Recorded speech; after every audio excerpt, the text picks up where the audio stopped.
we're going to go through the procedures that I use to mount a scope. This happens to be a Weatherby Action. We're going to put 2-piece Leopold bases on it. I've got this barrel in action here, clamped in the vise. I've got a small level here. There's a flat here on the back of the Action. I've got this level. Lay this level on this flat. Get the Action level with those flats. Now I'm going to put the bases on here.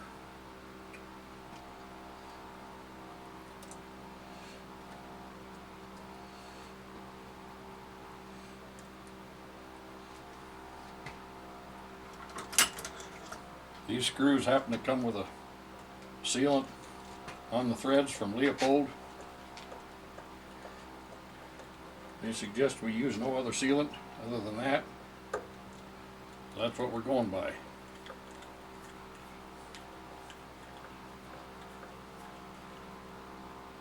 Tighten this base on there.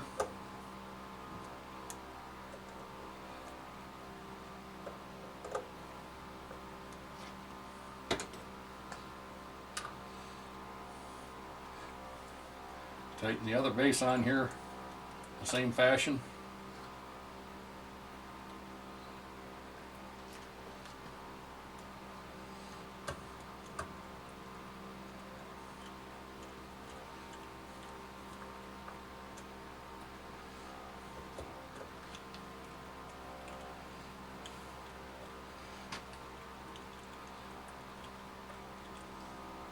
And tighten all screws down tight.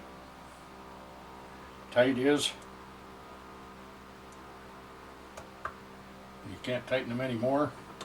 My hands are used to tightening these screws. Now the next thing that I do, I'm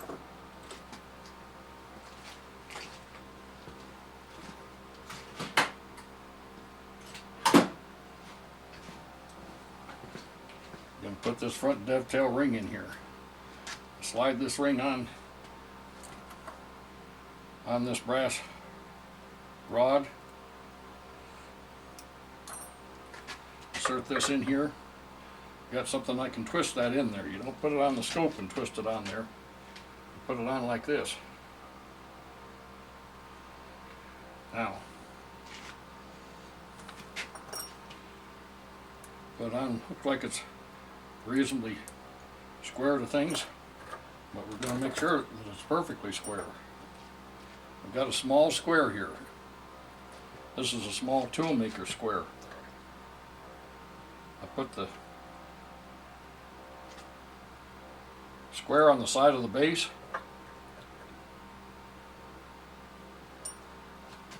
I slide this brass rod back in here.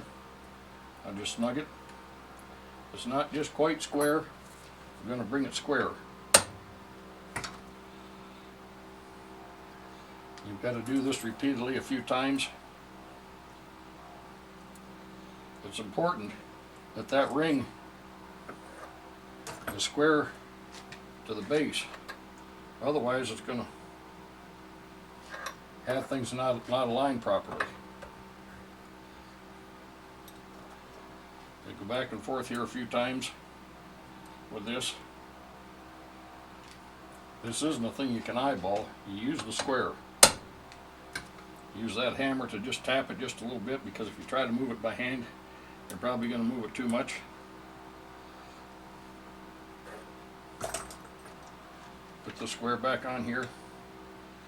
Now the square is perfectly hard against the side of the base, and the blade of the square goes right across the side of the ring.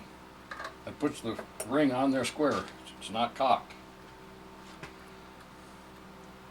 Now we'll remove the top half of the ring.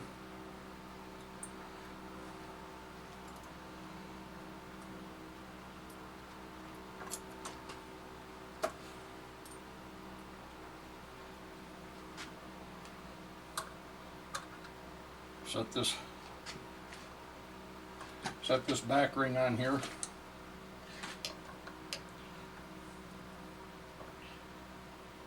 You can look at the ring, the width of the ring in relationship to the side of the base, and you can turn these windage screws in or out, whichever way you might want to. And I don't tighten. I want this to be able to move.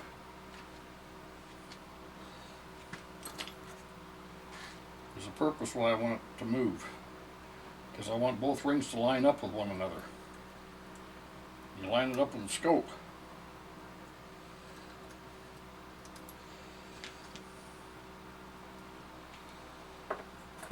Now I'll take the scope, set it in here. I set it in there. I'll rotate that scope. And rotate that scope about 3/4 of a turn. You can look at your rings. You can look at the scope tube, and you can see that there's nothing that's cocked. This is true. This has been left a little loose so it will align itself. So we just simply set that scope in there. I'm going to set this scope, just clears the barrel. The power change ring just clears the base.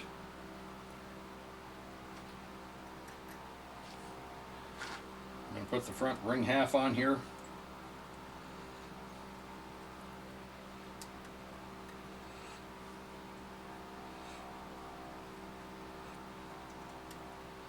And bring this down to where it just starts to snug, back it off just a little bit so that I can be able to move the scope, put the rear ring half on.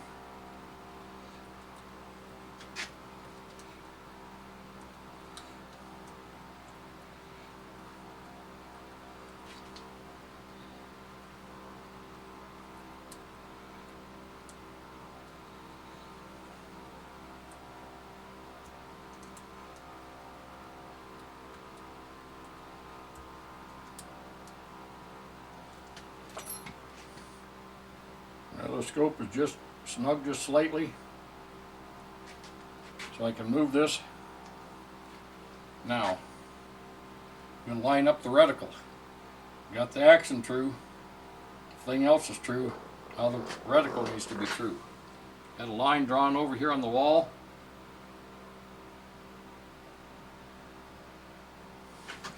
Just simply line up that reticle with the line on the wall. The action was leveled. It means the bases are level. Thing's level. Line up the reticle with the wall. Now I've been places, I was just someplace yesterday where somebody was putting a level up here. Well, that's not what to do. The reason that it isn't what to do, you have no guarantee that this elevation, turret, cap, everything that's machined in here is perfectly perpendicular. You don't know that. And most of the time, they're not perpendicular. So by putting a level on here, now you're going to have a crooked reticle. I've already lined up the reticle there. Now my bubble shows here that I'm about 1/3 of a bubble off one direction. That tells me that this is not perpendicular. You don't run it off of there. Do it like I indicated to you.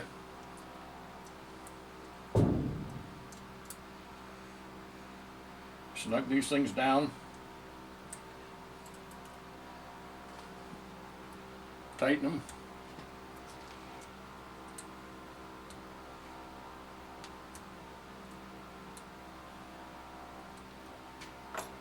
Now go back here, turn that in a little bit till it snugs, turn this in a little bit till it snugs.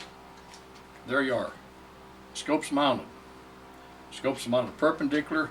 The reticle is not canted one way or the other. I indicated to you that this is off.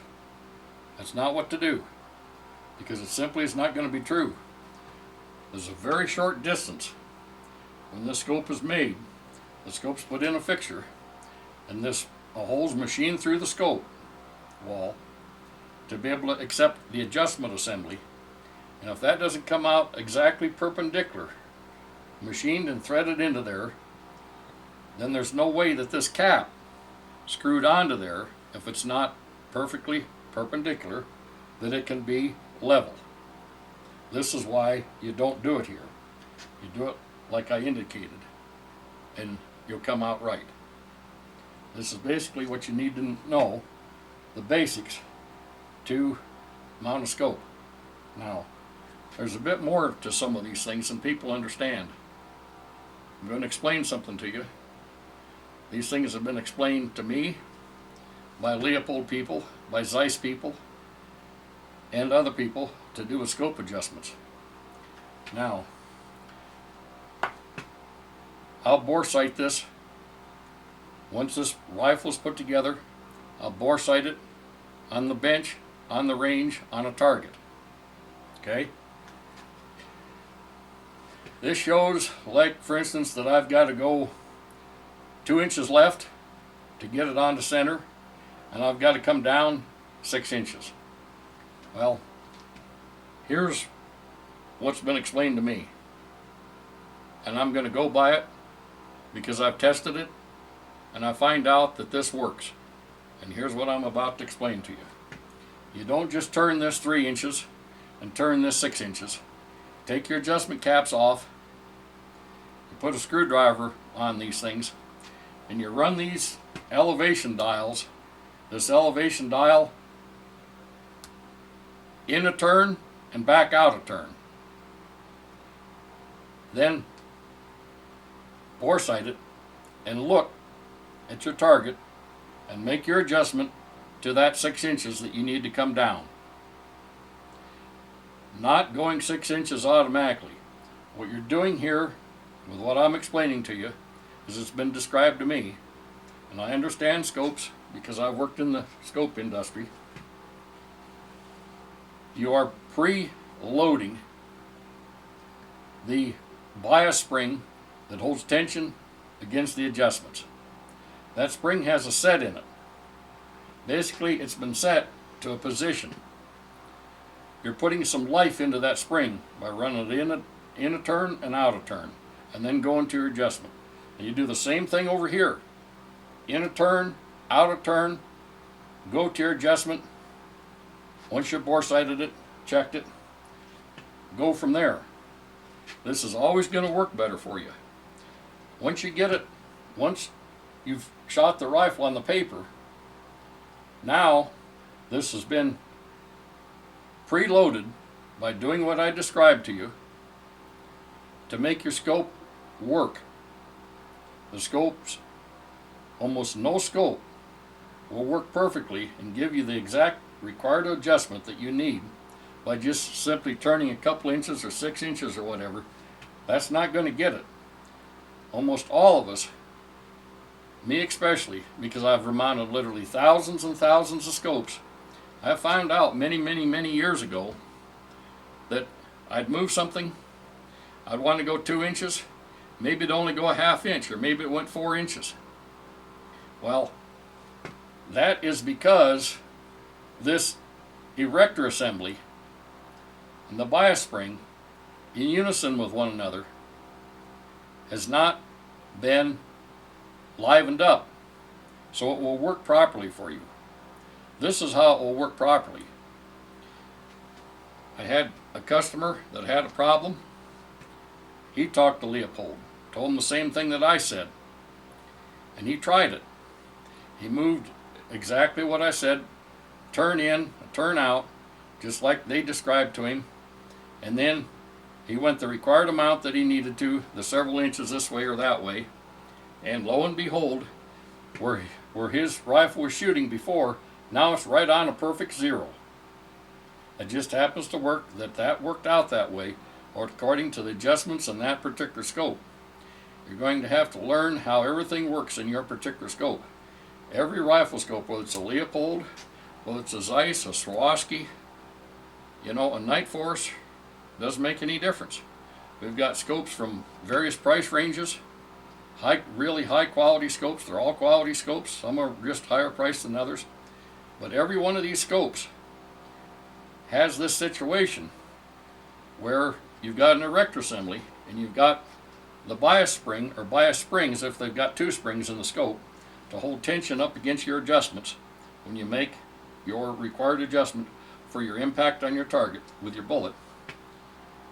You wake it up, it's going to work better every time for you.